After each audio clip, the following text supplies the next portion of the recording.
오늘 함께 봉독할 말씀은 로마서 5장 12절에서 21절까지 말씀입니다. 로마서 5장 12절에서 21절까지 말씀, 저 한 절 성도님 한 절 번갈아 교독하겠습니다. 제가 먼저 12절 읽겠습니다. 그러므로 한 사람으로 말미암아 죄가 세상에 들어오고 죄로 말미암아 사망이 들어왔나니 이와 같이 모든 사람이 죄를 지었으므로 사망이 모든 사람에게 이르렀느니라. 죄가 율법 있기 전에도 세상에 있었으나 율법이 없었을 때에는 죄를 죄로 여기지 아니하였느니라. 그러나 아담으로부터 모세까지 아담의 범죄와 같은 죄를 짓지 아니한 자들까지도 사망이 왕노릇하였나니 아담은 오실자의 모형이라. 그러나 이 은사는 그 범죄와 같지 아니하니 곧 한 사람의 범죄를 인하여 많은 사람이 죽었은즉 더욱 하나님의 은혜와 또한 한 사람 예수 그리스도의 은혜로 말미암은 선물은 많은 사람에게 넘쳤느니라. 또 이 선물은 범죄한 한 사람으로 말미암은 것과 같지 아니하니 심판은 한 사람으로 말미암아 정죄에 이르렀으나 은사는 많은 범죄로 말미암아 의롭다 하심의 이름이니라. 한 사람의 범죄로 말미암아 사망이 그 한 사람을 통하여 왕노릇하였은즉 더욱 은혜와 의의 선물을 넘치게 받는 자들은 한 분 예수 그리스도를 통하여 생명 안에서 왕노릇하리로다. 그런즉 한 범죄로 많은 사람이 정죄에 이른 것 같이 한 의로운 행위로 말미암아 많은 사람이 의롭다 하심을 받아 생명에 이르렀느니라. 한 사람이 순종하지 아니함으로 많은 사람이 죄인 된 것 같이 한 사람이 순종하심으로 많은 사람이 의인이 되리라. 율법이 들어온 것은 범죄를 더하게 하려 함이라. 그러나 죄가 더한 곳에 은혜가 더욱 넘쳤나니 이는 죄가 사망 안에서 왕노릇한 것 같이 은혜도 또한 의로 말미암아 왕노릇하여 우리 주 예수 그리스도로 말미암아 영생에 이르게 하려 함이니라. 아멘. 오늘 본문은 그러므로로 시작합니다. 이 그러므로가 어디로부터 온 것인지 그 실마리를 풀려면 어떤 논리적 흐름에 따라 온 것인지 앞장의 문맥을 살펴보는 것이 좋을 것 같습니다. 로마서 4장에서는 하나님께서 요구하시는 그 의로움은 믿음을 통해서 선물 받는 것인데 아브라함의 예를 통해서 그 주장을 확증된 진리로 증명하고 있습니다. 바울은 그 다음 5장 1절에서 11절에 4장의 내용을 바탕으로 한 그러므로를 덧붙여요. 그러므로 믿음으로 의롭다 하심을 받았으니 예수님으로 말미암아 하나님과 화평을 누리자라는 것에 대해서 언급합니다. 11절에서는 이 앞선 내용에 대한 것을 결론 짓고 마무리를 지었어요. 오늘 본문 12절부터 시작되는 이 주제는 앞서 살펴본 이 4장에서 5장이 연결되는 것처럼 바로 연결되는 주제는 아닙니다. 12절에 나타난 그 그러므로는 바로 앞 이야기에 대한 그러므로라기보다는 좀 더 큰 범위에 대한 결론으로 볼 수 있습니다. 그러니까 12절에 있는 그러므로는 인사말을 제외한 1장 18절에서 5장 11절에 제시된 내용, 전체 내용에 대한 결론의 역할을 한다고 볼 수 있습니다.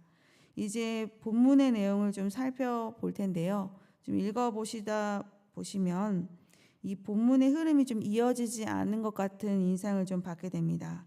이 12절 다음에 나오는 13, 14절과 15절에서 17절은 부연 설명을 하는 구절이기 때문에 그렇습니다. 12절 다음에 18절을 이어서 읽으시면 그 흐름을 따라가기가 좀 더 쉽습니다.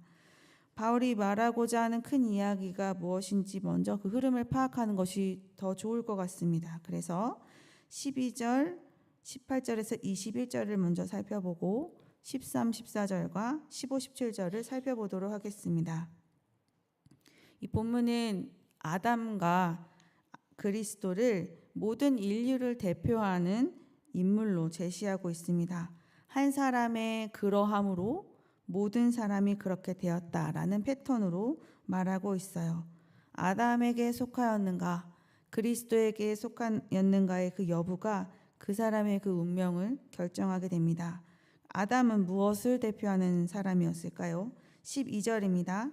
그러므로 한 사람으로 말미암아 죄가 세상에 들어오고 죄로 말미암아 사망이 들어왔나니 이와 같이 모든 사람이 죄를 지었으므로 사망이 모든 사람에게 이르렀느니라. 이 한 사람은 아담을 말하지요. 아담으로 말미암아 죄가 세상에 들어왔고 이 죄는 곧 사망을 세상에 끌어들이게 됩니다. 아담은 모든 자를 대표하는 인물이죠. 그에게 속한 모든 사람이 죄를 지었으므로 모든 자들에게 사망이 이르렀다라고 말하고 있어요. 18절에서는 이렇게 한 사람의 범죄로 인해서 사망이 왕노릇하였는데 그럼 그 반대는 어떠한가? 반대되는 상황도 그와 같지 않겠는가라고 말하고 있어요. 18절입니다. 그런즉 한 범죄로 많은 사람이 정죄에 이른 것 같이 한 의로운 행위로 말미암아 많은 사람이 의롭다 하심을 받아 생명에 이르렀느니라. 한 사람의 범죄로 많은 사람이 정죄에 이른 것 같이 한 사람의 의로운 행위로 많은 사람이 의롭다 하심을 받고 생명에 이르게 되었다라고 말하고 있죠. 19절에는 그 범죄와 의로운 행위의 구체적인 설명이 담겨져 있습니다. 범죄는 무엇이고 의로운 행위는 무엇이었을까요? 19절입니다. 한 사람이 순종하지 아니함으로 많은 사람이 죄인 된 것 같이 한 사람이 순종하심으로 많은 사람이 의인이 되리라. 그것은 순종과 불순종이었습니다. 다음 20절 상반절은 이제 율법에 대한 언급이 나와요. 20절 상반절입니다. 율법이 들어온 것은 범죄를 더하게 하려 함이라. 13, 14절에도 이 율법에 대한 언급을 하고 있습니다. 13, 14절의 이 부연 설명이 20절 상반절의 내용과 좀 연관이 있는데요. 13, 14절은 만약 모세의 율법을 범하지 아니하였다면 그들은 자신의 죄에 대해서 책임이 없는 것이 아닌가라는 이 반론에 대한 답이라고 볼 수 있습니다. 13, 14절입니다. 제가 율법 있기 전에도 세상에 있었으나 율법이 없었을 때에는 죄를 죄로 여기지 아니하였느니라. 그러나 아담으로부터 모세까지 아담의 범죄와 같은 죄를 짓지 아니한 자들까지도 사망이 왕노릇하였나니 아담은 오실 자의 모형이라. 이 율법은 기준이 되기 때문에 모든 사람의 행위에 대해서 그것이 죄다, 죄가 아니다를 판명해 줍니다. 그렇기 때문에 율법이 없을 때에는 기준이 없으므로 그 시기에 한 행위에 대해서는 죄가 되는 것이 있어도 죄로 여기지 않았습니다. 그런데 바울은 14절에서 율법이 없던 시기, 아담으로부터 모세가 율법을 받기 그 전 시대에 사망이 왕노릇하였다는 것에 대해서 언급을 해요. 아담처럼 선악과를 직접 따먹지 않는 사람들도 선악과를 따먹게 되면 정령 죽으리라고 말씀하셨던 그 사망이 적용되는 이 죄인이 되었다는 그 사실을 언급하면서 율법은 죄의 실상을 보여주는 역할을 할 뿐이다 라는 언급을 하고 있어요. 이 내용과 20절 상반절의 내용을 연관시켜 본다면 율법은 죄를 더 부각시키는 역할을 할 뿐이고 유대인 너희들이 그 율법을 가지고 있다는 그 율법 소유에 대한 우월감은 지금 아담으로 인해서 세상에 죄가 가득하고 사망에 이르게 된 이 상황을 바꾸는 데 아무런 역할을 하지 못하고 있다는 것에 대해서 말하고 있습니다. 다시 20절 상반절을 한번 읽어보시면 율법이 들어온 것은 범죄를 더하게 하려 함이라. 이렇게 바울은 이 말을 한 후에 20절 하반절과 21절을 통하여서 은혜에 대한 언급을 하고 있습니다. 15절에서 17절 또한 이 구절과 연관된 내용이 더 자세하게 언급되어 있는데요. 15절입니다. 그러나 이 은사는 그 범죄와 같지 아니하니 곧 한 사람의 범죄를 인하여 많은 사람이 죽었은즉 더욱 하나님의 은혜와 또한 한 사람 예수 그리스도의 은혜로 말미암은 선물은 많은 사람에게 넘쳤느니라. 그러나 이 은사는 그 범죄와 같지 않다고 말합니다. 여기에 나온 은사는요, 15절 하반절에 있어요. 하나님의 은혜와 또한 한 사람 예수 그리스도의 은혜로 말미암은 선물을 뜻합니다. 이 하나님의 은혜와 그리스도의 은혜로 말미암은 선물은 이 한 사람의 범죄로 인해서 많은 사람이 죽게 된 상황과 같지 않다라고 말합니다. 16절입니다. 또 이 선물은 범죄한 한 사람으로 말미암은 것과 같지 아니하니 심판은 한 사람으로 말미암아 정죄에 이르렀으나 은사는 많은 범죄로 말미암아 의롭다 하심의 이름이니라. 먼저 일어난 사건은 이 한 사람의 범죄로 인한 모든 사람의 사망이 가득한 이 상황이죠. 은혜가 시작되는 시점은 이 하나가 아니라 사망이 온 세상에 가득 차 있었을 때입니다. 하나의 은혜는 이 모든 사망에 대한 부분을 해결해 버립니다. 그래서 20절 하반절에 언급된 바와 같이 죄가 더한 곳에 은혜가 더 넘치게 된 것입니다. 이것은 하나님의 은혜가 아담의 행동 그 어떤 것이라도, 그리고 그로 인해서 사망이 온 세상에 가득 넘쳐버리는 그 상황까지도 정복할 능력을 갖추고 있음을 우리에게 말해주고 있어요. 17절과 21절은 율법과 반대되는 은혜의 역할에 대해서 소개하고 있습니다. 율법은 이 사람의 행위를 저울질해 가면서 달아보아서 그 무게가 미치지 못하면 죄로 규정짓고 심판 가운데 있는 것을 합당한 증거로 내세우는 아주 차가운 역할을 합니다. 사망이 왕노릇하는 것에 대해서 이 정당성을 부여하는 역할을 하는 것이죠. 그러나 은혜는 그렇지 않습니다. 죄를 탕감해주고 용서해주어 사망에서 생명으로 옮기는 역할을 해요. 20절 하반절과 21절입니다. 그러나 죄가 더한 곳에 은혜가 더욱 넘쳤나니 이는 죄가 사망 안에서 왕노릇한 것 같이 은혜도 또한 의로 말미암아 왕노릇하여 우리 주 예수 그리스도로 말미암아 영생에 이르게 하려 함이라. 우리가 오늘 본문을 조금 복잡한 순서로 살펴보았지만 오늘 본문을 조금 잠깐 정리해 보도록 하겠습니다. 인류를 대표하는 두 인물이 있는데 아담과 그리스도입니다. 아담 한 사람의 불순종으로 죄가 들어왔고 그에게 속한 모든 사람들이 사망에 이르게 되었습니다. 그런 것과 같이 그리스도의 이 순종으로 의롭다 하심을 받아 생명을 얻게 될 것이다 라고 말하고 있죠. 근데 그것은 선물, 하나님의 은혜와 그리스도의 은혜로 말미암은 선물입니다. 율법을 잘 지켜서 스스로의 힘으로 얻은 것은 아닌 것이죠. 율법은 우리의 죄의 실상을 보여줄 뿐이고 심판과 사망에 대해서 그것이 더 합당하다라는 증거를 하는 역할을 할 뿐이지만 하나님의 은혜는 온 세상에 가득한 사망을 이 생명으로 바꾸는, 사망을 정복하는 능력을 갖추고 있습니다. 그래서 죄가 넘치는 곳에 오히려 하나님의 은혜가 넘칩니다. 이제 질문을 하는 것이죠. 누구의 다스림 속으로 들어갈 것인가? 무엇이 나에게 왕노릇하게 할 것인가? 라는 질문을 던지고 있어요. 말씀을 통해서 더 하나님 쪽으로 가는 결단이 우리에게 있었으면 좋겠습니다. 오늘 말씀을 통해서 묵상해보고 싶은 내용들이 여러 가지가 있지요. 이 범죄와 의로운 행위가 순종으로 표현된 부분들을 우리가 조금 더 생각해 보았으면 좋겠습니다. 순종에 사실 기쁨이 없으면 그것은 다른 차원에서 율법의 행위로서 의로움을 얻고자 하는 통로가 되기가 쉽습니다. 내가 기꺼이 기쁨으로 감당하는 순종을 감당하는 자가 되기를 소망합니다. 그러한 기쁨으로 순종하는 마음이 생길 수 있도록 도움을 주는 것들은 여러 가지가 있는데요.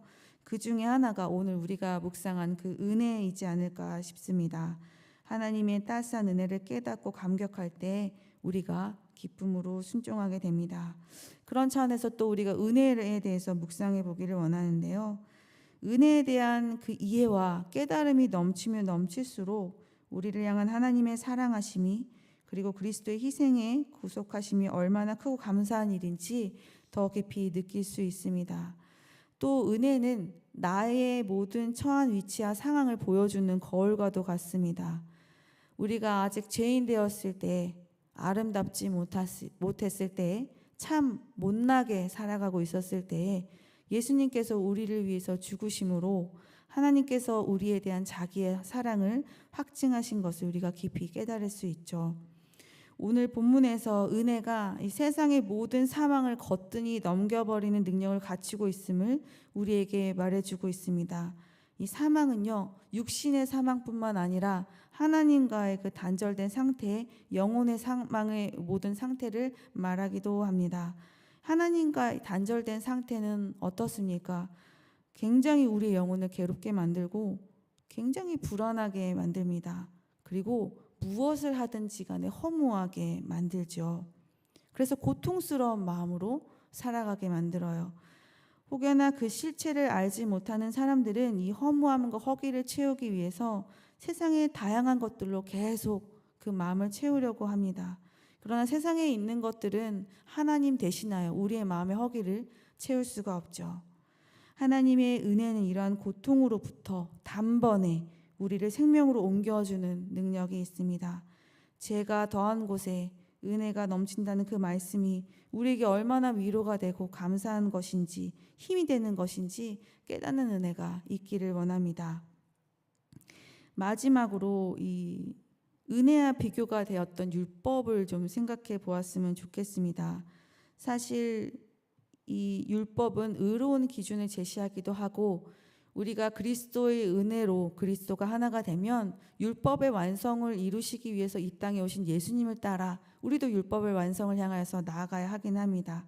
그런데 이 죄를 밝히고 이 드러내는 역할을 하는 그 율법의 역할을 혹시 나도 잣대를 두고 하고 있지는 않은지, 나에 대해서 또 우리 공동체 안에서 또 내 옆에 하나님께서 허락해 주신 모든 지체들을 율법의 잣대로 바라보게 되면 하나님의 은혜와 이 반대가 되는 상황을 내가 만들어갈 수도 있다는 것을 조금 주의 깊이 생각해 보았으면 좋겠습니다.